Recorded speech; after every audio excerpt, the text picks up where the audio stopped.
from Michael in Massachusetts. A huge preemptive congrats on your 1,000th episode next week. I've heard everyone, and I can definitely say you got me safely through 3 deployments and countless cardio sessions. I enjoyed your free services so much that I recently became a Supernova member, and my dad and I enjoyed discussing your recommendations while building our investment portfolios. Thanks for all that you do. I did have a quick question. As a new employee of a Fortune 100 company, I've heard that you should not invest additional money into the stock of your own company since so much of your financial health is already tied in the form of salary and bonuses.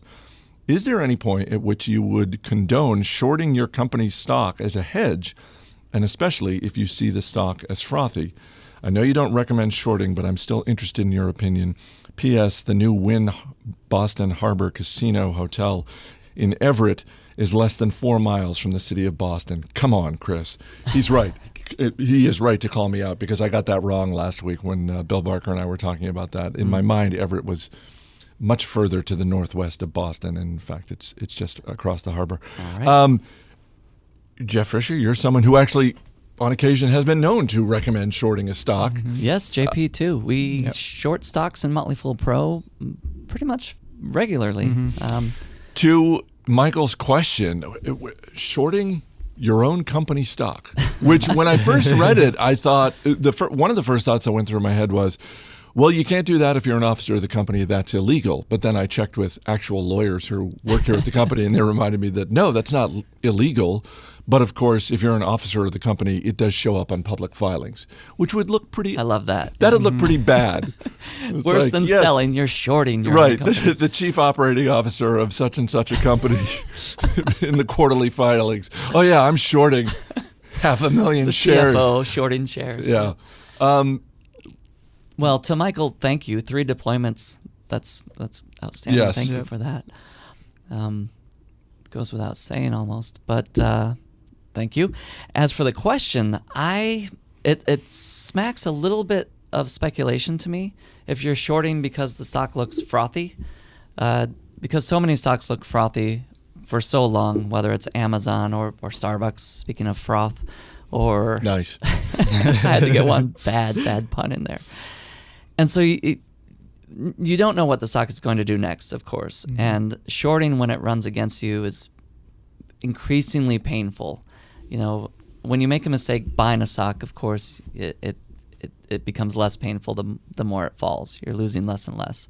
But shorting works the opposite way, and the decision to close it gets harder and harder because it's more and more costly to close it. So I wouldn't short just based on valuation. We short stocks based on a business that we think is in decline or destined to fail even, or as a hedge, as Michael mentioned, to some other industry or company that we have exposure to. But something about my outlook on this question is I wouldn't be comfortable shorting the stock of the company where I work. Instead, if I have too many shares of it, I'd steadily try to sell that down to an allocation that I'm comfortable with. At the same time, recognize that you can, and probably will if your company is generous enough, own a larger amount of shares in your company than your other holdings. That tends to happen.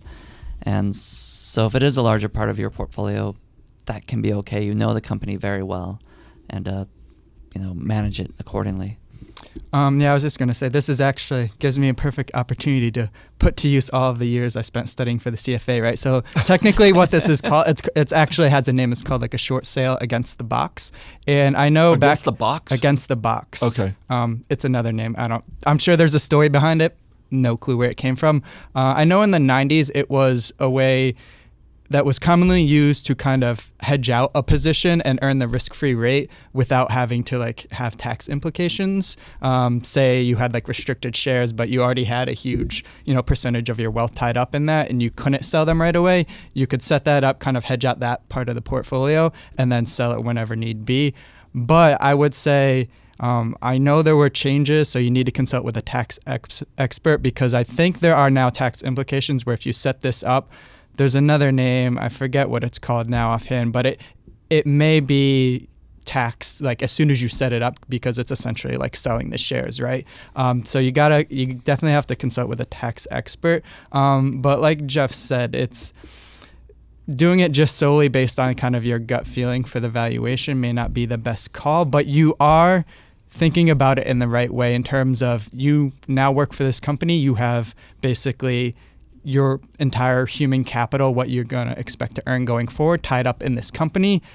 It makes very little sense to also have like a huge chunk of your financial capital tied up in this company as well. You want to kind of try and diversify those two bases. So you're thinking about it in the right way.